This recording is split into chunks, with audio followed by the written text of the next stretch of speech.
आप सब लोग उसके लिए एक ऐसी हिडन वैकेंसी जिसके बारे में आपको बिल्कुल पता होना चाहिए, क्योंकि एनटीपीसी लिमिटेड लेकर आप सब लोग इसके लिए काफी अच्छी गवर्नमेंट जॉब वैकेंसी जो कि हर एक फ्रेशर भर के इसका एक पार्ट बन सकता है काफी इजीली और काफी अच्छे से। तो ये वैकेंसी काफी अच्छी होने वाली है, तो इस वैकेंसी को बिल्कुल भर देना और जो भी डिटेल मैं बताऊंगा उसे काफी ध्यान से सुनना, क्योंकि ये वैकेंसी काफी अच्छी होने वाली है आप सबके लिए। साथ में ये वैकेंसी काफी लिमिटेड टाइम के लिए निकाली गई है, तो ये जरूर ध्यान रखना कि अगर आप इस वैकेंसी को भरना चाहते हो तो ऐसे टाइमली बेसिस पर भर दो और इसका एक पार्ट बन जाओ, क्योंकि ऐसी वैकेंसीज काफी कमी निकाली जाती हैं, तो ये आपके लिए काफी गोल्डन अपॉर्चुनिटी बनकर आ रही है।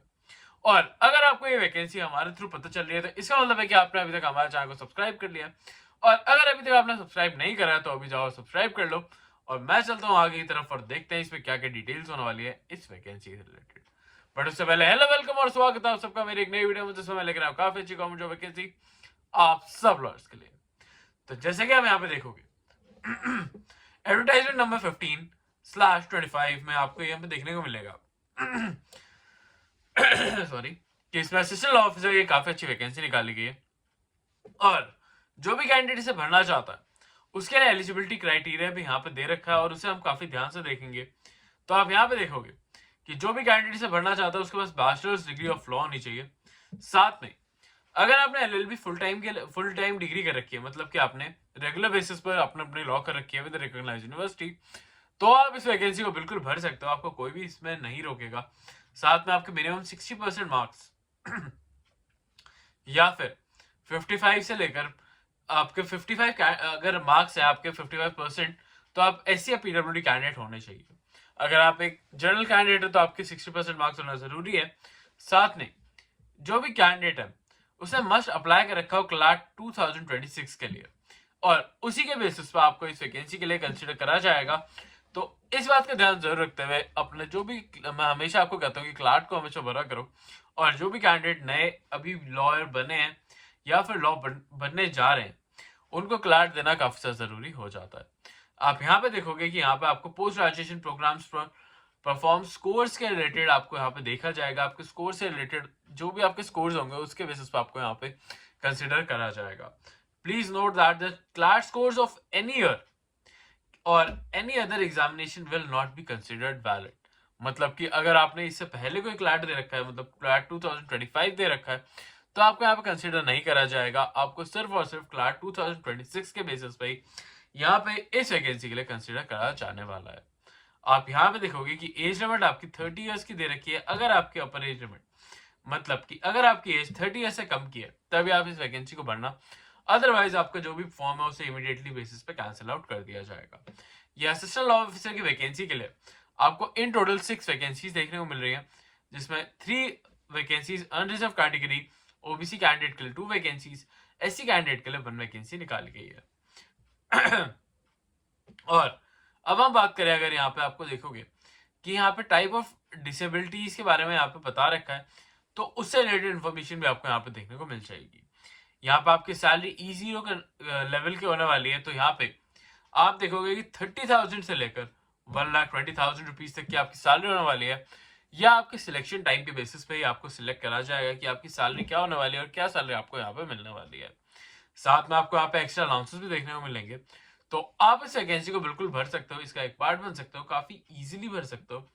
तो ये मैं आपको जरूर कंसिडर करने को कहूंगा, क्योंकि ऐसी वैकेंसीज काफी कमी निकाली जाती हैं जिसमें आपको कोई भी एग्जाम कंडक्ट नहीं हो रहा है, डायरेक्टली बेसिस पे आपको इस वैकेंसी में जाना है और इस वैकेंसी का पार्ट बन जाना है। साथ में आप देखोगे यहाँ पे रिजर्वेशन और रिलैक्सेशन रिलेटेड कंटेंट भी लिखा हुआ है, और जो भी रिलैक्सेशन है वो आपको गवर्नमेंट स्टैंडर्ड्स के बेसिस पे देखने को मिलेगी, तो उसको भी आप जरूर कंसिडर करना, जो भी कैंडिडेट रिलैक्सेशन को अवेल कर सकते हैं। सॉरी। हाँ, अब हाउ टू अप्लाई, तो आपको इनके ऑफिशियल वेबसाइट पे जाना होगा, डायरेक्टली बेसिस पे आपको वहां पे देखने को फॉर्म देखने को मिलेगा, जिस फॉर्म को आपको भरना होगा, और उसे काफी थॉरली और काफी ध्यान से भरिएगा, क्योंकि अगर आप उसमें कोई भी गलती कर देते हैं तो आपका फॉर्म इमीडिएट बेसिस पे कैंसिल आउट कर दिया जाएगा।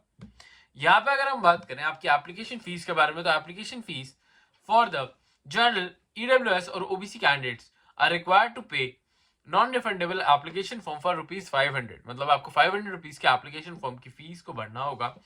SC ST PWD और एक्स सर्विसमैन कैंडिडेट्स के लिए ये एप्लीकेशन फीस 0 होने वाली है। साथ में फीमेल कैंडिडेट के लिए भी ये एप्लीकेशन फीस 0 होने वाली है, तो वो भी इस वैकेंसी को बिल्कुल भर सकता है। और जो पेमेंट है वो ऑफलाइन या ऑनलाइन दोनों ही मोड्स पे हो सकती है। तो आप इसको कंसिडर जरूर करिएगा। पेमेंट मोड के बारे में आप यहाँ पे देखेंगे कि नेट बैंकिंग और ऑफलाइन मोड के थ्रू भी आप इसे पेमेंट कर सकते हैं। उसकी इन्फॉर्मेशन अगर आपको और चाहिए तो मुझे कमेंट्स में बता देना, सो दैट मैं आपको उसकी जो भी इन्फॉर्मेशन मुझे अवेलेबल होगी वो मैं आपको डायरेक्टली बेसिस पे सेंड कर दूंगा। साथ में आने वाले टाइम में और भी ऐसी काफी सारी इंटर्नशिप वैकेंसीज आने वाली है, जिसके बारे में मैं आपको अपनी लास्ट वीडियो में भी बता रहा था। और अगर आपको उन इंटर्नशिप वैकेंसीज के बारे में जानना है तो वो भी मुझे जरूर बताइएगा। अगर आपके कोई जूनियर है या फिर अगर आप ही जूनियर है, आपने अभी अभी अपनी लॉ कंप्लीट करी है, तो आप ऐसी इंटर्नशिप वैकेंसी के लिए बिल्कुल जा सकते हैं, जिसका पे स्केल भी काफी अच्छा होगा। और साथ में गवर्नमेंट ऑर्गेनाइजेशन के साथ आप इंटर्नशिप करेंगे तो आपका जो भी स्टाइपेंड है और एक्सपीरियंस लेवल है वो भी काफी अच्छे से इंक्रीज हो जाएगा। तो उसको जरूर कंसिडर करिएगा। अगर आप चाहते हैं तो मुझे कमेंट्स में जरूर बताइएगा। यहाँ पे रिलेटेड डॉक्यूमेंट्स के बारे में लिखा हुआ है कि कौन कौन से डॉक्यूमेंट्स आपको इसमें ऐड ऑन करने होंगे। तो 10th की मार्कशीट, पैन कार्ड, आधार कार्ड रिलेटेड जो भी इन्फॉर्मेशन है वो आपको यहाँ पे ऐड ऑन करनी होंगी। साथ में आपकी जो भी लॉ की डिग्री है उसको आपको यहाँ पे लगाना होगा। साथ में मार्कशीट और सारे इंपॉर्टेंट इन्फॉर्मेशन को आपको यहाँ पे लगाना होगा। जो भी scan copy of original score card है आपका क्लैट 2026 का, उसको भी आपको यहाँ पे अटैच करना होगा। और यह मैं आपको इसलिए बता रहा हूँ क्योंकि 2026 का जो क्लैट था वो जिन भी कैंडिडेट ने दिया है ये सिर्फ और सिर्फ उनके लिए ही वैकेंसी निकाली जाती है, तो वो इस वैकेंसी को बिल्कुल कंसिडर कर सकते हैं। जनरल इन्फॉर्मेशन के लिए आपको यहाँ पे लिखा हुआ है कि नेशनैलिटी क्या होनी चाहिए और सारी इन्फॉर्मेशन आपको यहाँ पे गिवन दे रखी है। आपको इस वैकेंसी को डायरेक्टली बेसिस पे इनकी ऑफिशियल वेबसाइट पे जाके पढ़ना है। और अब बात कर लेते हैं इसकी लास्ट डेट के बारे में। तो इसकी लास्ट डेट होने वाली है 16th of January 2026 की। तो उससे पहले पहले आपको इस वैकेंसी को भरना होगा, इसका एक पार्ट बनना होगा। और अगर आपको इसमें अभी भी कोई डाउट आता है, कोई प्रॉब्लम आती है, तो आप मुझे कमेंट्स में बता सकते हो, सो दैट मैं आपकी हेल्प कर सकूं, आपको गाइड कर सकूं ऐसी वैकेंसीज के लिए। और अभी मेरा थोड़ा गला खराब चल रहा है, इसलिए थोड़ा सा कंसिडर जरूर करना। और जल्दी ही मैं आपके लिए रेगुलर बेसिस पे डेली वैकेंसीज लेकर आता रहूंगा। तो अभी चैनल को सब्सक्राइब कर लो और ऐसी वीडियोस के लिए अभी हमारे साथ जुड़ जाओ। मैं डेली बेसिस पे आपके लिए शॉर्ट्स भी डाल रहा हूँ जिसमें हम सारी इन्फॉर्मेशन कवर करने की कोशिश करते हैं, सो दैट आप जो भी स्पेसिफिक वैकेंसी के बारे में जानना चाहते हो आपको वो वहीं पे शॉर्ट्स में देखने को मिल जाए, जहाँ पे आप जल्दी से देख लो कि ये वैकेंसी आपके लिए एप्टीट्यूड है, और उसके बाद आप हमारी फुल वीडियो देख के उन वैकेंसीज के बारे में फुल डिटेल में जान सकते हो। तो ये आपके लिए काफी अच्छा प्लस पॉइंट बन रहा है, तो अभी चैनल को सब्सक्राइब कर लो। मैं मिलता हूँ कल आपसे फिर से एक नई जॉब, नई वैकेंसी, अपॉर्चुनिटी के साथ। तब तक के लिए ऐसे ही बने रहिएगा और मैं मिलता हूँ कल आपसे फिर से एक नई वैकेंसी में। तब तक के लिए